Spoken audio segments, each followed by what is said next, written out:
एक समय की बात है। एक गांव था। वहाँ पे एक शराबी रहता था। वो बहुत शराब पीता था।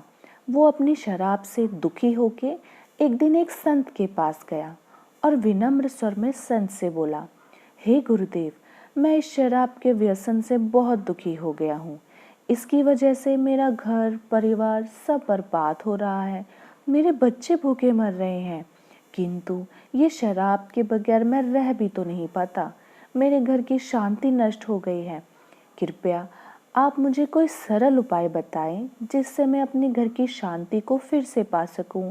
गुरुदेव हंसे और बोले कि जब तुम इस शराब से इतने दुखी हो और ये तुम्हें इतना नुकसान पहुंचा रही है, तो तुम इसे छोड़ क्यों नहीं देते हो।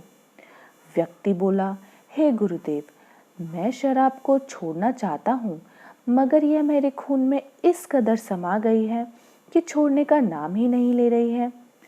गुरुदेव को फिर से हंसी आ गई और वो बोले, कल तुम फिर आना, मैं तुम्हें बता दूंगा कि शराब को छोड़ना कैसे है। दूसरे दिन हुआ। वह व्यक्ति निश्चित समय पर महात्मा के पास गया। उसे देख के महात्मा झट से खड़े हुए और एक खंबे को कस के पकड़ लिया। जब उस व्यक्ति ने महात्मा को इस दशा में देखा तो कुछ समय के लिए तो वह मौन खड़ा रहा, मगर जब काफी देर होने के बाद भी महात्मा जी उस खंबे को नहीं छोड़ पाए तो उससे रहा नहीं गया।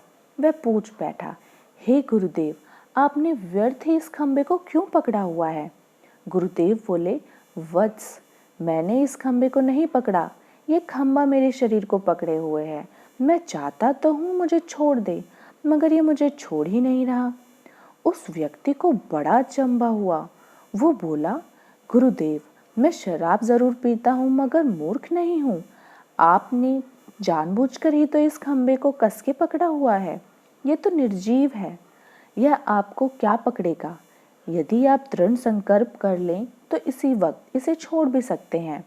गुरुदेव बोले, नादान मनुष्य, यही तो बात मैं तुम्हें समझाना चाहता हूँ।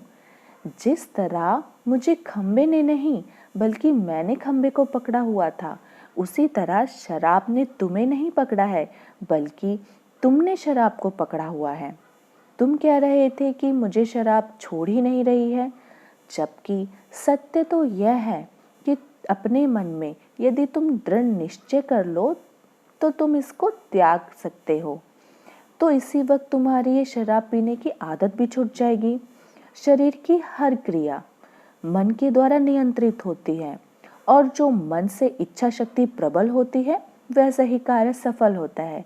वह शराबी गुरुदेव के इस अमृत वचनों से इतना प्रभावित हुआ कि उसने उसी वक्त भविष्य में कभी शराब न पीने का दृढ़ निश्चय कर लिया और उसके घर में वो पहले वाली खुशियां वापस आ गईं और वह शांति से अपना जीवन यापन करने लगा।